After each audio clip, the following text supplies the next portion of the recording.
we could be in some real trouble. All right, good afternoon, everybody. We've got a couple of things we need to get done this afternoon, not the least of which is getting the loader back on this thing, and then we've got a couple of jobs we need to do with it. And now that the timing is fixed, it should be a pretty simple task. So speaking of the timing being fixed, let me get you settled in right up here on the dash.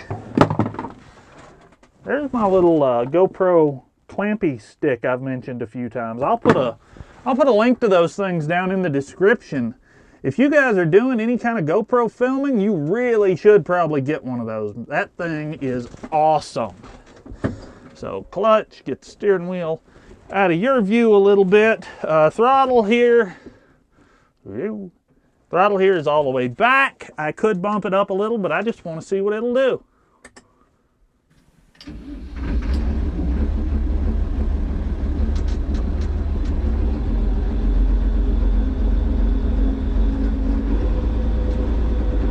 She's a little rough, cold. Interesting. Well, we'll give it a second to get warmed up and do second range, second gear, high range on the dual transmission, and put it in forward. That would make it move. My oil jug fell over. But we're just going to head right around here and swing into the loader. I had to take the loader off for access to the injection pump for that repair. If you notice on this tractor, we've got the rear mount right here, and then out at the front there's that little piece of pipe looking deal sticking out the side. That is our front mount. This whole loader attaches and detaches with 2 pins, and it is just super simple. Now, because this is an aftermarket loader and not a New Holland factory product, it is built for several different tractors. And because it's built for several different, oh, don't hit it, I hit it. Oops. Oh well, didn't hurt nothing. But that is the problem I want to explain to you right now. Let's put everything in neutral, set the parking brake, and you may be able to see the problem from here.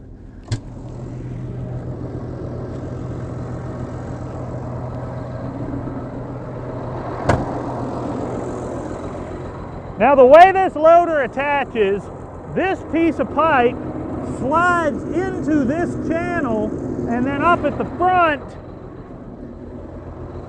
it slides in here, and then the rear secures with a pin right there. But with regard to what I was saying about this loader fitting multiple tractors, this parking stand is adjustable, and I've got it at least 1 hole, maybe 2 holes too far down. So we end up with the problem you see here. The ledge is about halfway up the little piece of pipe, and I do not think it is going to slide together that way. I'm gonna try gently.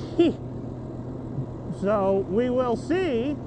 But now, if I had another tractor here, the ideal way to do this would be to take a strap or a chain and the loader of another piece of equipment and pick this loader frame up, reset the parking stand, and let it down a notch. But since I do not have another loader tractor and I do not really want to go bother the neighbor again, I am trying this. I don't love it, but it might just work. Come on. She's not gonna do it. There we go. Look at that. Isn't that fancy? It's not as nice as I would have liked it to have been, but it worked. So I'm easing up, but I gotta stop, and I gotta stop right here. The hydraulic lines have to be connected. Now, a lot of tractors, especially newer ones and bigger ones like this, you can get a very nice, what they call a single point connector, where all four of these couplers go into one block, and that block mates to another block, and you just have a handle you roll over. But I don't have one, and they're really expensive to add after the fact, so we're doing it this way. Let's get in here. We've got our hydraulics connected. Now we're going to use our hydraulics to settle the rear of the loader into place. Now I'm going to go all the way up to the, uh-oh, I don't like this. Let's bring those down. Now let's ease the rest of the way in. Now I'm in. And I can lift. One. Oh, retainer. Close my door. You guys think I'm joking, but I've had 2 different times now the wind grabbed the door on a vehicle I was driving and damaged it by whipping it around out of control. There's a pin. That one went in nicer. Loader's installed. Now we're going to pick up our parking stand. And this pin is spring loaded.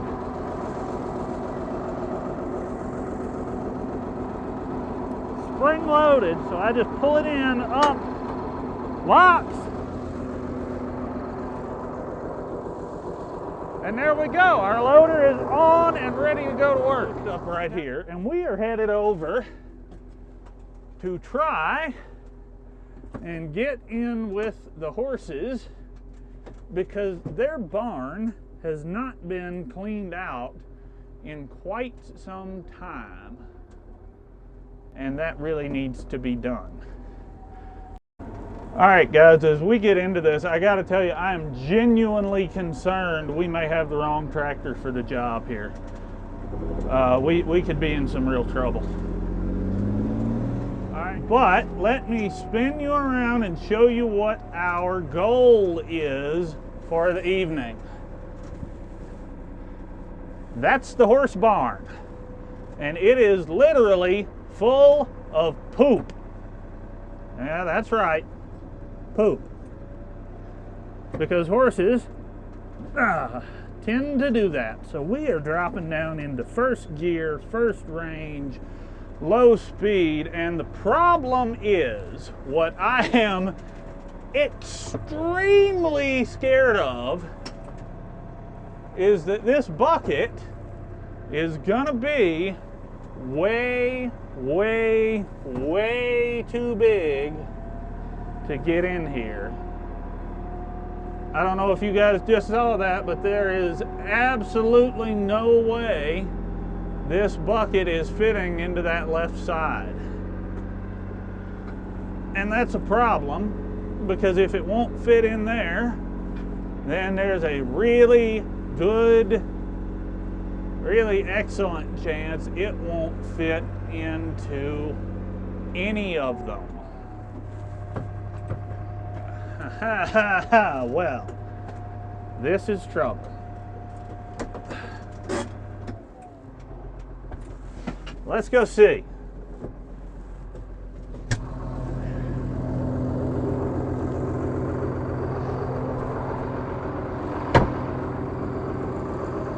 Let's go and see. Yep. This is right in line with the post, and this is about 3 inches too wide. So much for cleaning this out with the tractor, because I do want to get it cleaned out before winter. You can see it's, you know, it's reasonably deep in here. So it looks like I'm going to get this shovel, but that's okay. This is still going to be a really big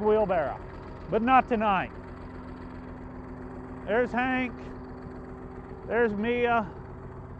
This guy's looking for another bale. That's what's going on here. Well, let's get back in and call it a night, I guess. At least as far as this project goes. I also priced a front fender kit because dealing with the snow and rain and mud and that sort of stuff that this tractor is going to be subjected to clearing snow, I would love to have front fenders and the rear fender extensions. And I tell you what, you guys guess. Right now, go down in the comments and guess how much a kit cost to install all the fender extensions on this tractor. Front fenders, all the brackets, rear fender extensions, all the hardware. Right now, go down in the comments below and guess how much that stuff's cost. New from the dealer. I will tell you while you're doing that, it is the same situation as the Beacon. It is no longer available as one complete kit. You have to purchase it by the individual parts. And my dealership, the parts guy, looked it up, and the grand total to add all that stuff was over $3,000 just for fender extensions. And as much as I want fenders, for $3,000, I can buy a couple of really, really nice pressure washers. I could buy one really nice pressure washer and pay somebody to run it for me. So that's not happening. What I am gonna do is I think I might buy the actual front fenders, just the plastic fender. Let's get this steering wheel down out of your way a little better. How's that? It's uncomfortable for me, but hey, I'm here for you. But what I think I'm gonna do is actually buy the plastic front fenders themselves and then just build my own brackets, because the brackets attached to the top of the steering knuckle, and you can actually buy the kit for the T-Series tractors. So you could buy the kit for a T6030 if your TS tractor has the new spindles, and mine doesn't, so I was out of luck there. So it's gonna cost me, from the dealer, it's gonna cost 150 bucks for a blinky light and $3,000 for some plastic splash guards. It's not their fault. I'm not blaming the dealer. I mean, let's be realistic here. This is you New Holland guys, help me out. How many generations old is this TS115? I know after the TS, I think they had the like the T6030, and then I know you got your T4, T5, T6s. I think there are a couple of models of T7 out now. So either way, the tractor's at best 2 series old. And, you know, I'm glad I can still get the parts even if they are expensive. That doesn't mean I'm going to pay that price, but I'm glad they are available if I wanted them. Because say I did have fenders on this tractor already and one component got damaged and I could go buy the factory bracket for like 20 bucks and that was all I needed, yeah, I'd do that. But having to piece it together like that, you never, ever, ever come out ahead piecing something together like that through a dealership. It just doesn't work. That's not the way their business model is set up. So, all right, I've rambled enough. Tractor's cooled down. I'm gonna get the steering wheel out of my knees. Check back soon, because go ahead and subscribe if you haven't. That's even better than checking back, because we've got the 1948 Ford 8N sitting out here. It is going to be coming into the garage to be torn down here, hopefully in just the next few days. And then once I get it running and get it rebuilt, that tractor would be the perfect size to put like a 5 or 6 foot box blade on and use that to go scrape out that horse barn. Now I'm gonna have to go literally shovel some poop first. You know, I won't have that tractor ready to go until probably spring to put it to work. But that's one thing I'm really looking forward to this spring, is hopefully running that 1948 8N on that old International Model 10 grain drill and seeding some of our hayfields with that. So subscribe now, make sure you don't miss those videos. Thanks for watching, and more later.